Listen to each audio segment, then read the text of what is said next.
नमस्कार, स्वागत है आपका एमपी तक पर। मैं हूं रवीशपाल सिंह। मध्य प्रदेश में विधानसभा चुनाव को लेकर के चुनाव आयोग ने अपनी तैयारियां पूरी कर ली हैं। इस बात की जानकारी खुद चुनाव आयोग ने आज प्रेस कॉन्फ्रेंस करके भोपाल में दी है। मध्य प्रदेश के विधानसभा चुनाव में चुनाव आयोग इस बार कई नए प्रयोग भी करने जा रहा है, जिसमें सबसे पहला प्रयोग है बुजुर्ग मतदाताओं का घर में बैठकर वोट देने का अधिकार। चुनाव आयोग ने दरअसल ऐसे उम्मीदवारों के लिए इस बार नई सुविधा देने की बात कही है। वो बुजुर्ग मतदाता जो पोलिंग बूथ तक नहीं जा सकते, उन्हें अब घर पर ही बैठकर वोट देने का अधिकार दिया जाएगा। ये सुविधा दी जाएगी, जिसके लिए बुजुर्ग मतदाताओं को फॉर्म 12D भरकर चुनाव आयोग को देना होगा। इसके बाद चुनाव आयोग की टीम बाकायदा उस बुजुर्ग के घर में जाएगी, उसका वोट डलवाएगी और इस पूरी प्रक्रिया की वीडियो रिकॉर्डिंग होगी। इस दौरान राजनीतिक दलों के प्रतिनिधि वो भी चुनाव आयोग की टीम के साथ उस बुजुर्ग के घर जाएंगे, ताकि ये पूरी प्रक्रिया निष्पक्ष रूप से पूरी हो सके।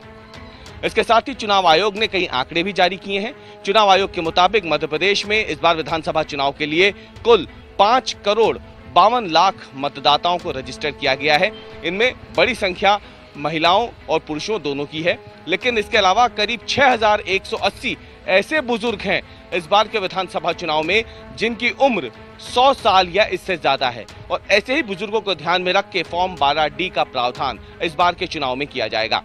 इसके अलावा चुनाव आयोग ने 80 या उससे भी ज्यादा साल के जो बुजुर्ग हैं उनका भी आंकड़ा जारी किया है। उस चुनाव आयोग के मुताबिक 7,12,000 ऐसे बुजुर्ग हैं मध्य प्रदेश विधानसभा चुनाव के लिए वोटर के तौर पर रजिस्टर, जो 80 साल या उससे ज्यादा उम्र के हैं। आपको बताएं कि इसके साथ ही जो चुनाव आयोग है उसने अपनी तैयारियों को एक तरीके से अंतिम रूप देते हुए ये भी सामने रख दिया है कि मध्य प्रदेश में जो मतदान होगा उसके लिए करीब 64,000 से ज्यादा पोलिंग बूथ बनाए जाएंगे। इनमें कड़ी सुरक्षा व्यवस्था के बीच चुनाव को संपन्न कराया जाएगा, वोटिंग होगी और 50% से ज्यादा इनमें से ऐसे वो पोलिंग सेंटर होंगे जिनकी लाइव वेबकास्टिंग होगी। यानी वहां पर जो भी गतिविधियां चल रही होगी उसकी तमाम जानकारी लाइव फीड के रूप में चुनाव आयोग की टीम अपने दफ्तर पर बैठकर देख सकेगी।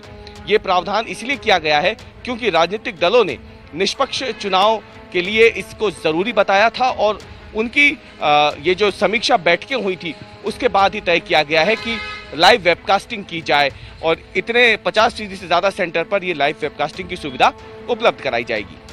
इस बार के चुनाव में अगर कोई आपराधिक प्रवृत्ति या पृष्ठभूमि का प्रत्याशी जो राजनीतिक दल हैं वो चुनते हैं या खड़ा करते हैं, तो उन्हें इस बात की जानकारी देनी होगी जनता को कि उन्होंने इस प्रत्याशी को टिकट क्यों दिया है। चुनाव आयोग के मुताबिक इस बार उसकी खास तौर से डिजिटल पेमेंट के जो मोड्स हैं उस पर नजर रहने वाली है और इसीलिए चुनाव आयोग ने जो तमाम बैंक हैं, RBI है, उनके अफसरों के साथ बैठक की है और उन्हें इस बात की हिदायत दी है कि यदि डिजिटल पेमेंट के जरिए किसी अकाउंट से बल्क पेमेंट होती है तो तुरंत इसकी जानकारी चुनाव आयोग को देनी होगी, ताकि चुनाव में धन बल का जो प्रयोग होता है उस पर रोक लगाई जा सके। सोशल मीडिया पर इस बार चुनाव आयोग मध्य प्रदेश में खास नजर रखने जा रहा है।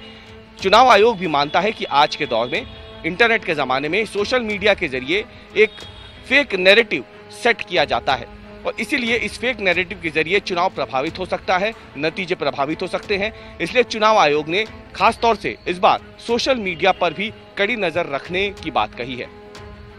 चुनाव आयोग ने साफ कहा है कि आचार संहिता लगने के बाद शाम 5 बजे के बाद ATM में जो कैश डालने वाली जो गाड़ियां होती हैं वो भी नहीं चल सकेंगी, उस पर भी रोक लगाई जाएगी। यानी 5 बजे के बाद ATM में भी कैश नहीं डाला जाएगा। उससे पहले ही ATM में जो कैश डल गया, 5 बजे के बाद वो कैश नहीं डाला जाएगा। ये बातें भी चुनाव आयोग ने साफ कर दी है।